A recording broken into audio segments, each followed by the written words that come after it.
Welcome everyone to the Nerd Element, and today, first off I'd like to say sorry for being gone so long. I've been trying to focus a little bit on Twitch rather than YouTube since there's a bunch of shit going on with YouTube. But today I have decided that I am going to come back and try doing some more YouTube stuff, and today I decided what better way to do that than rather than playing a game, teaching a game. And so that's what I'm doing right now.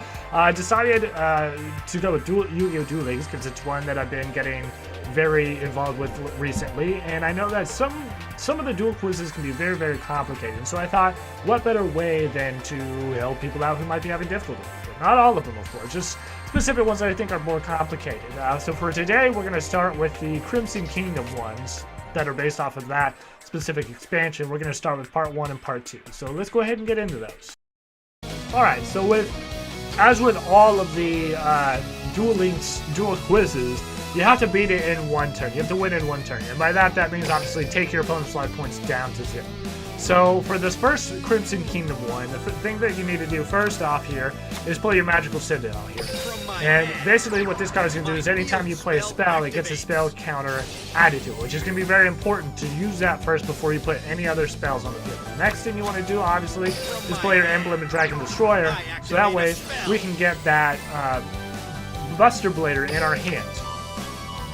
Then, that gives us one spell counter, then you're going to add your Polymerization. Jesus Christ.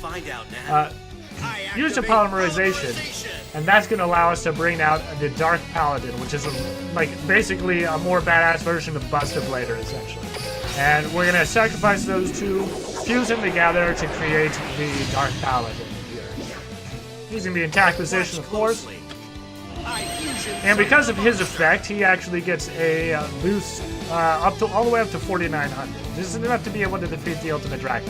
But that's not all that we want to do. Now we want to be able to activate our Miracle Restoring effect. And this can only be activated if we have 2 spell counters on our side of the field. That's why you want to play that Magical Citadel first before you activate your other 2 spells. So we're going to go ahead and activate this one.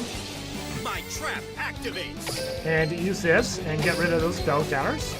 And now we have the choice of bringing one of these 2 back to the field. Now the one that you want to bring back to the field to make sure that you can win is your Buster Blader, because he's going to get a bonus for every dragon type on the opponent's side of the field and in their graveyard as well. So that's going to put the Buster Blader up to where it's basically up above the Ultimate Dragons as well. So now we can move into the battle phase. We're going to go ahead and attack with, it doesn't matter which one you attack with first, because you're gonna get the same result either way, since they both have more attack than the Ultimate Dragon does. And then we're gonna finish it off with the Dark Paladin. And that is how you beat the Crimson Kingdom Part 1. So pretty simple. It's really not too difficult, but if you don't do it, if you don't do it in the right order, it can be difficult to figure out in the long run. So now we're gonna go ahead and start Part 2, which is gonna be much more complicated. Alright, so here we are on the second duel quiz, and for this one, like I said, it's going to be much more complicated the way that you need to basically activate everything now. The first part doesn't necessarily matter which order you do it in, whether you activate the trap or some of your red eyes first, but we're going to go ahead and do the red eyes first. So with the red eye zombie dragon, we're going to go ahead and we're going to bring that one out. We can do it by distributing the one zombie card that we have here on the field. Summon a monster. Okay, and that gets him out on the field. Then we're going to activate this card. Special summon 1 monster from your graveyard to your opponent's side of the field, and increase the level 1 monster you control by the level of the special summon monster until the end phase. So we're going to use this card, and we're going to have it activate Gozuki. Now, Gozuki has an effect where you can special summon 1 zombie type monster for... no, not that one. If this card is sent to the graveyard, you can banish 1 zombie type monster from your graveyard except Gozuki, and then special 1 zombie type monster from your hand. And so we're going to use this effect to our advantage and change that level, and we're pretty much good to go at that point. Okay. And this is going to help us out a lot here. So Red Eyes has the effect that when this card destroys a zombie type monster by battle and sends it to the graveyard, you can special summon that monster to your side of the field. So we're going to be able to activate both of the effects. So we're going to go into the battle phase. We're going to attack Gozuki. My monster attacks. going to destroy it. It's going to activate his effect, and it's also going to activate Gozuki's effect as well. My monster's effect activates. And so, what we're going to do is we're going to banish this card from our graveyard. That's going to allow us to be able to summon the Vampire Lord from our hand in attack position, obviously. And it also, because of the Red Eyes effect, we can also get Gozuki out on field in attack position.